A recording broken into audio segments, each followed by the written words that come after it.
ನಮ್ಮ ತವರೂರಲ್ಲಿ ಲೋಕಸಭಾ ಅಖಾಡದಲ್ಲಿ ಪ್ರಚಾರದ ಅಬ್ಬರದಲ್ಲಿದ್ದಾರೆ ಸಿಎಂ ಮಾತನಾಡ್ತಿದ್ದಾರೆ, ಕೇಳೋಣ ಬನ್ನಿ. ಈಗ ಎಷ್ಟಿದೆ? 900 ರೂಪಾಯಿ ಇದೆ. 100 ರೂಪಾಯಿ ಕಡಿಮೆ ಮಾಡಿದ್ದಾರೆ. 1050 ಆಗ್ಬಿಟ್ಟಿತ್ತು, 100 ಕಡಿಮೆ ಮಾಡಿದ್ದಾರೆ. ಈಗ 414ರಿಂದ ಈಗ 900 ಅಂತಲೇ ಇಟ್ಕೊಳ್ಳೋಣ. ಕಡಿಮೆ ಆಯ್ತಾ ಜಾಸ್ತಿ ಆಯ್ತು?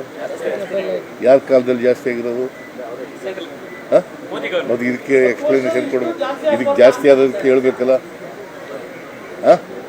ಜನರ ಮೇಲೆ ಭಾರನಾ ಇಲ್ವಾ ಇದು? ಸರ್, ಈಗ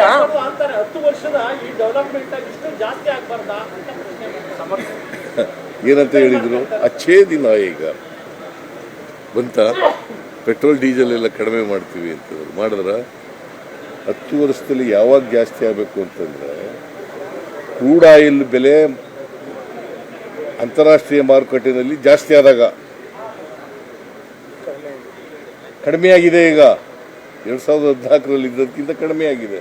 ಕಡಿಮೆ ಆಗಬೇಕು, ಜಾಸ್ತಿ ಆಗಬೇಕು? ಮತ್ತೆ ದೇವೇಗೌಡರು ಹೇಳಿದ್ದಾರೆ ತಮ್ಮ ಗರ್ವ ಭಂಗ ಆಗಬೇಕು ಈ ಬಾರಿ. ಗರ್ವ ಇದ್ರಲ್ಲೂ ಭಂಗ ಮಾಡೋದು. ನನಗೆ ಯಾವ ಗರ್ವನೂ ಇಲ್ಲ. ದೇವೇಗೌಡರು ಹೇಳೋದನ್ನು ಹೇಳದೆ ಅಷ್ಟೇ. Is it not A fact. ದೇವೇಗೌಡರು ನಾನು ಮುಂದಿನ ಜನ್ಮದಲ್ಲಿ ಹುಟ್ಟೋದಾದ್ರೆ ಮುಸ್ಲಿಮ್ ಆಗಿ ಹುಡ್ತೀನಿ ಅಂತ ಹೇಳಿದ್ರು ಇಲ್ವೋ? ಅದು ಹೇಳಿದ್ರೆ ತಪ್ಪ? ಅದಾಯ್ತು. ಮೋದಿಯವರು ಪ್ರಧಾನಮಂತ್ರಿ ಆದರೆ ಈ ದೇಶ ಬಿಟ್ಟು ಹೋಗ್ತೀನಿ ಅಂತ ಹೇಳಿದ್ರು. ಅದು ಹೇಳಿದ್ರೆ ತಪ್ಪ? ಆಮೇಲೆ ಈ ಮೋದಿಯವ್ರ ಜೊತೆ ಚೆನ್ನಾಗವ್ರೆ ಅಪ್ಪ. ಅವರೇ ಹೇಳಿರೋದು ಅವಿನಾವ ಭಾವ ಸಂಬಂಧ ಇದೆ ನನಗೂ ಮೋದಿಗೂ. ಹಾಗಾದ್ರೆ ಬೇಕಿದ್ರೆ ಇಟ್ಟು ಮಾಡಿಸಿ. ಸುಳ್ಳು ಯಾಕೆ ಹೇಳ್ತೀರಿ? ಮುಂದೆ NDA ಬಂದ್ರೆ ಮಾಡಿಸ್ತಾರಂತೆ. ಈಗಲೇ ಮಾಡಿಸ್ಬಿಡಿ. ಚೆನ್ನಾಗಿದ್ದೀರಲ್ಲ ನೀವು. ಅದು ಹೇಳಿದೆ ನಾನು. ಇದು ಸತ್ಯನ ಗರ್ವನ? ಇದು ಸತ್ಯ ಹೇಳಿದ್ರೆ ಅವ್ರ ದೃಷ್ಟಿನಲ್ಲಿ ಗರ್ವ. ಸುಳ್ಳು ಹೇಳಿದವರು ಅವರು. ನಾನು ಸತ್ಯ ಹೇಳಿದ್ದೀನಿ, ಅದನ್ನ ಗರ್ವ ಅಂತಾರೆ.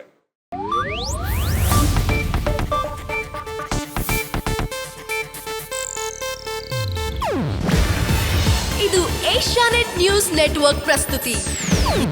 ನೀವು ನೋಡ್ತಿದ್ದೀರಾ ಏಷ್ಯಾನೆಟ್ ಸುವರ್ಣ ನ್ಯೂಸ್.